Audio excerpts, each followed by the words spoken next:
Modeling is storytelling. We all know that a model is a useful abstraction of a part of reality. And the magic is in how to find that useful abstraction. Sometimes it's given by your modeling method, but often there are lots of degrees of freedom. And thinking about that, you could say, well, what makes it useful? And I would argue that you could see it as a story that you would like to tell, or a story that the model would like to tell you. Let's go. So basically, the first thing you want to do is to be open to finding a model story.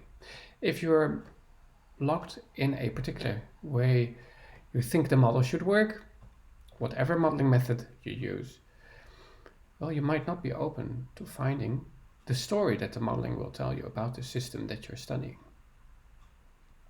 So be open to flexibility, to be surprised, and to uncovering a story that the modeling is trying to tell you. And then try to be constructive towards that story that is slowly unfolding. And by that I mean try to put in elements that help you to build that story while it is building up in your mind and in the modeling.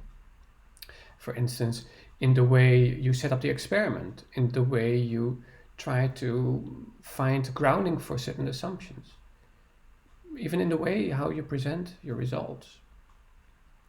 All those elements could be changed, modified, improved towards that particular story. And don't hesitate to change along the way, because that will only strengthen your story. Then tell the story.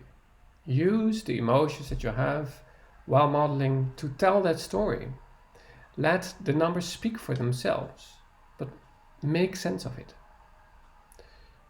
Give your interpretation and let the interpretation feed back into how you make your assumptions, how you ground your assumptions, how you set up the experiment, how you analyze your results, how you display your results, and how you come to your conclusions. And then don't feel that you need to hide what hampers your story. No, try to show what your story and the story of this model teaches you about the world, whether it finds new explanations, whether it gives new arguments for particular positions, whether it predicts something or not. There are always problems with your model and limitations to your story. And don't try to hide those limitations, try to show them and be aware of them, because that will make your story stronger and will make your modeling better and in the end more useful. So this was Modeling is Storytelling.